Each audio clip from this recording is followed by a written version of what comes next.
This is Radar for On the Radar Entertainment Blog, coming at you another show of Movie Reviews Observation 194. First movie I watched was called Animal Crackers. It says from the library that it came out in the end of the year, in November, as a new movie. But apparently it was on Netflix in 2017 or 18. Because in this movie, Gilbert Gottfried and Danny DeVito and Raven Simone and Sylvester Stallone and Ian McKellen, John Krasinski, Emily Blunt, just to name some, are voicing characters. So this movie is like a third generation movie about like the circus, where you had like the parents did it originally, then there was the two brothers, and apparently there might have been a third brother, because the main character that Krasinski plays is like a nephew of them.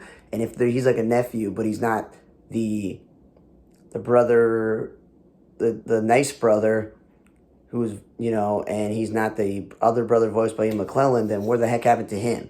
I don't know. They didn't really explain that. And Emily Blunt, who's John Krasinski's wife in real life, marries him after being childhood lover, even though her father, who's voiced by Sean Wallace, hates him, whatever, but he works for him, and he eats dog treats. It's like on a cruel thing. Circus, went to one brother, not the other, whatever. Long story short.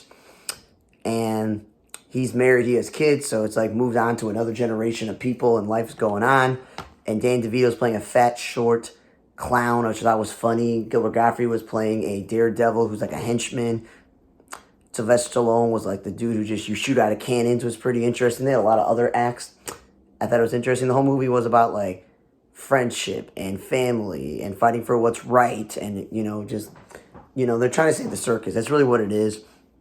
And I don't want to give it away why it's called Animal Crackers, but again, it was clever, it was funny, I laughed, I thought it was pretty funny. And again, rest in peace Gilbert Gottfried. When he, Danny DeVito, Ian McKellen, Sylvester Stallone, to name some pretty big time people in the industry are voicing characters, that's a good start. And again, it's barely 104 minutes. It's barely an hour and 40 minutes. Then I watched Equalizer 3. And I've been waiting a while to watch this because I was like, I need to watch a movie where I'm paying attention and not multitasking. And it's 149 minutes. And it's a typical, he's just out there living his life. He does his whole equalizing, making things right, and puts himself in a bad situation. And of course, he's not super young, and obviously super healing. He's not a superhero. So he kind of gets injured, and he's taken in by this little Italian community. I think it's Italian community. And while he's resting up there, he gets to know the locals, and everyone likes him. But then there's some bad people in town, like some sort of mafia thing, and he puts his nose into it, and it causes a lot of collateral damage, and he's got to like save the day. And they have Dakota Fanning, who's been acting in a long time. She's supposedly like an FBI agent who has all this ability and skill and stuff. That was interesting. And overall, it was an okay action movie. There was moments of it being pretty boring and blah or silly or just doesn't make any sense. But he does his thing. One-man army, former top asset in one of the agencies, and he saves the day from people that need help. Overall, if that's the conclusion to the series, that's fine. Always in a series of movies, the sequel and part of a trilogy, the second and third movies maybe aren't the best. The first one is something you won't top. But again, it doesn't really have anything to do with the 80s TV show, and it certainly has nothing to do with the new CBS show that's been on for a couple of years. But overall, this franchise is not a bad action franchise. Then I watched the movie Emily with someone because they wanted to watch it, and I was like, cool, I have it. And it's 2 hours and 10 minutes. I don't get how it's a certified fresh, but it says it's the own gothic story that inspired her seminal novel, Emily Bronte. One about the death of her mother. She struggles with the confines of her family and yearns for artistic and personal freedom, and so begin a journey to channel her creative potential into one of the greatest novels of all time. No offense to this. Emmy Mackey, Finn Whitehead was in the movie, Olivia Jackson-Cohen. It was kind of stale and boring, and that's what you get with a time period movie that's almost 2 hours and 10 minutes. I just thought this was blah. This wasn't great. The person that was with me did not think it was also a great movie. Then you can have your opinions no matter what race you are, and I'm Jewish, or religion you are, or culture. I'm Jewish. So I really don't care for movies that are faith-based, where it's all about Jesus, Christianity, going to church, praying to God, all this other stuff thing that's like very Christian-based, how all you gotta have this faith, and it's all have to do with like, sometimes it feels like a Lifetime or a Hallmark movie, soap opera sort of thing, some of these movies, because they're just again, a lot of these movies are like, they're Christian, whatever. So this movie's called The Hill with Dennis Quaid and Colin Ford. And it's based on a true story of a guy who was trying to be a baseball player. And it's also a father and son story where the father's like, I'm a pastor and you are never going to play baseball. You got to focus on the Lord. And he's like, but I am, blah, blah, blah, blah, blah. And I thought it was pretty good. But again, no people want to sit through a 2 hour and 7 minute movie. I even had a Jewish friend like myself who loves baseball, goes, as much as I love baseball, I can't sit through a movie that's all going to be like Christianity and Jesus based, especially when Dennis Quaid started talking and religious stuff came out of his mouth. And I'm like, this is a cool story. It's a small town baseball player where his father's a pastor, right? And he gets kicked out of their church and they have to find a new church, and that starts their whole life by living the bare bones and not like, really helping him. And it's the ordinary talent of his son who grew up with like leg braces from a degenerate spinal disease. I'm not like spoiling anything. It's a true story. You can look it up. It happened. And he just loved playing baseball, and he's this incredible hitter. But again, the leg issue was also tied to like the back and the spine and the knee, whatever it was. And he played no matter what, and, played little leagues, played high school. He was even like really good and something happening and, and it didn't think he's ever going to play again. Faith in people donating money and helping you and getting recovery. And then he has his childhood girlfriend come back to town, which is a little bit too movie-esque. And then obviously there's a scout that sees him and he tries to come out and he's overcoming his condition, and it's obviously causing problems with the family, with his grandmother, who obviously old people die, she died, and his mother and the father relationship and his sibling and his dad and his brother. So I thought it was really good.